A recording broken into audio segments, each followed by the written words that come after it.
Hello, in this video, we're going to go over the second part of lesson 6.4, day 2. This really goes back to what we learned in the first part of 6.4. So if you haven't completed the notes for 6.4, day 1, where we talked about the 3 properties of a rhombus and the 2 properties of a rectangle, you should go back and do that lesson first. Here, we're just going to start with a warm-up reviewing what we learned in day 1. Let's start by solving for x in the rectangle below, and then we'll find the length of the diagonals.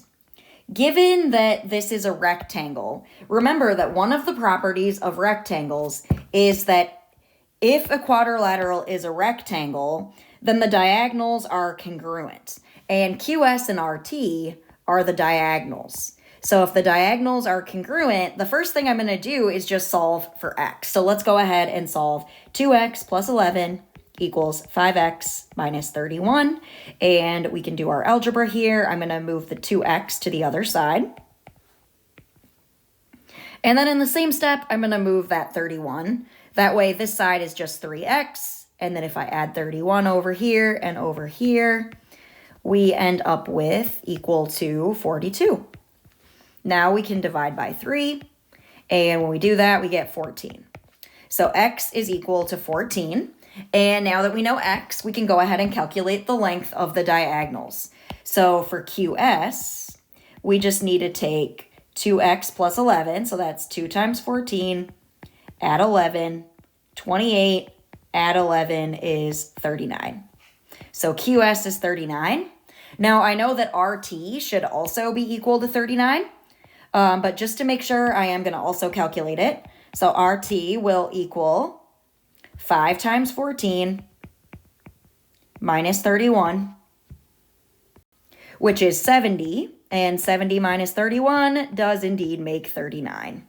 So those are our answers. X is 14, and both diagonals are 39.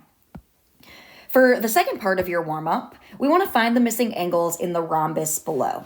So using your properties for rhombuses, I like to start with the diagonals are perpendicular. So angle 3 right here would have to be 90 degrees.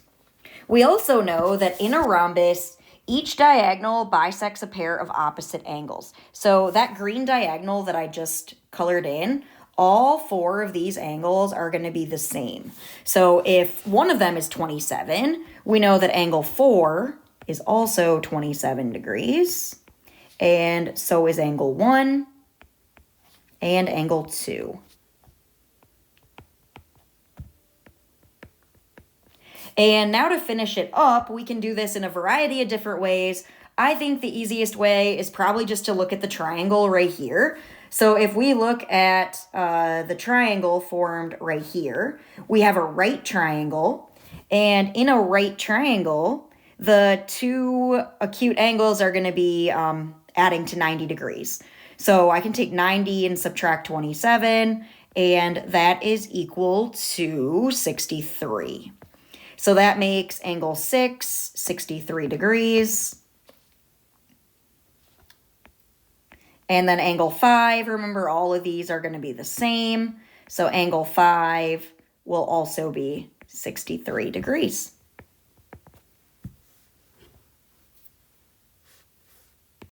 So that reviews some of the properties we discussed in day 1. Now let's move on to a little bit of coordinate geometry. Before we get to this final example, we need to know how to tell if 2 lines are perpendicular. In a coordinate plane, 2 non-vertical lines are perpendicular if and only if the product of their slopes is -1. Another way to think of this is that the slopes are going to be opposite reciprocals. Anytime the slopes are opposite reciprocals, when you multiply opposite reciprocals, you will get a product of -1.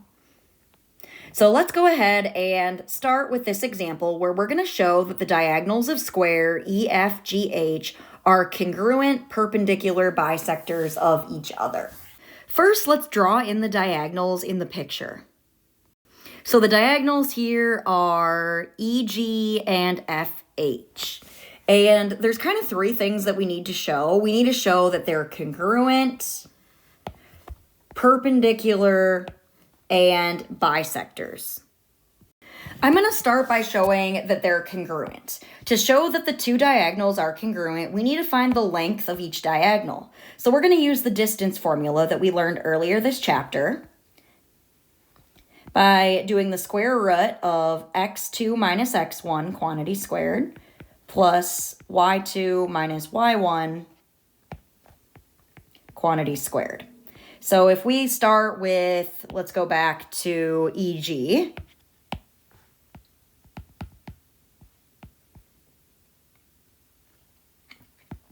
The length of EG is going to be equal to, so here's my E and my G. I want the difference in the x's, so that's 3 minus negative 4, quantity squared, plus the difference in the y's, which is 0 minus negative 1, quantity squared.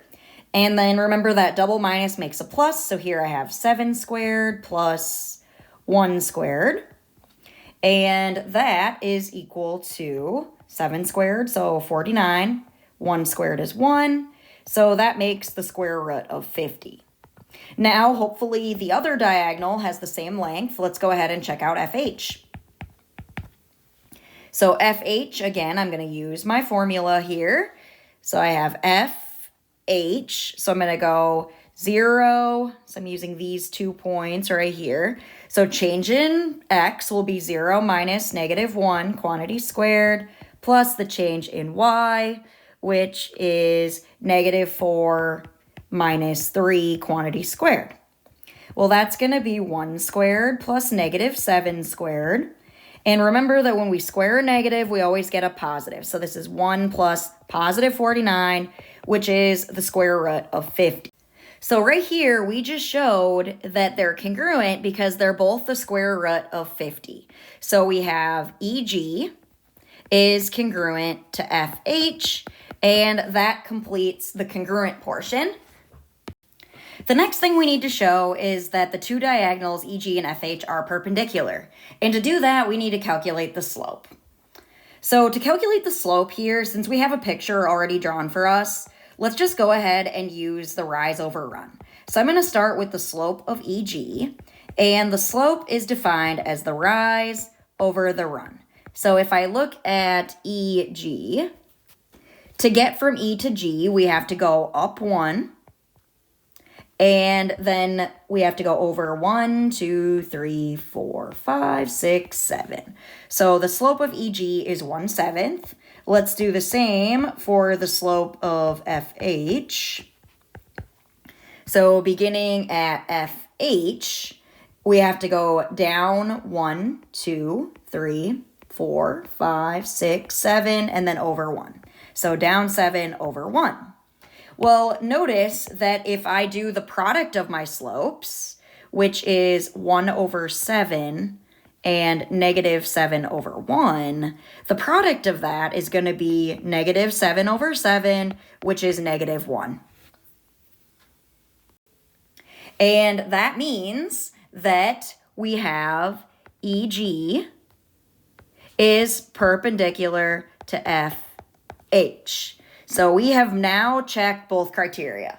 If the product is negative 1, the slopes are perpendicular. So now we just need to do that last piece and show that they are bisectors of each other. And to show that they bisect each other, we just need to show that the midpoint of each of the diagonals is the same. So I'm going to start with the midpoint of EG. And you'll recall earlier this chapter, we learned the midpoint formula. It's in lesson 6.1 in your notes. And that's x1 plus x2 divided by 2 for the x coordinate of the midpoint. And for the y coordinate of the midpoint, y1 plus y2 divided by 2. So here, if I go back to my EG right there, we would have negative 4 plus 3 divided by 2 for the x coordinates, and negative 1 plus 0 divided by 2 for the y coordinates. And that simplifies to negative 1 over 2, negative 1 over 2. Now let's do the same and calculate the midpoint of the other segment, FH. So I'm going to use the exact same formula. Going to add up my x coordinates, negative 1 plus 0 divided by 2, and then add the y coordinates, 3 plus negative 4 divided by 2. And when we do that, we get negative 1 over 2 and negative 1 over 2. So because these two things have the same midpoint, so we can conclude that EG and FH bisect each other. So zooming out, you can see that we showed all three things. We showed that the diagonals were congruent by showing they both have the square root of 50 for length. We showed that they were perpendicular by calculating both slopes and then showing that the product was negative 1.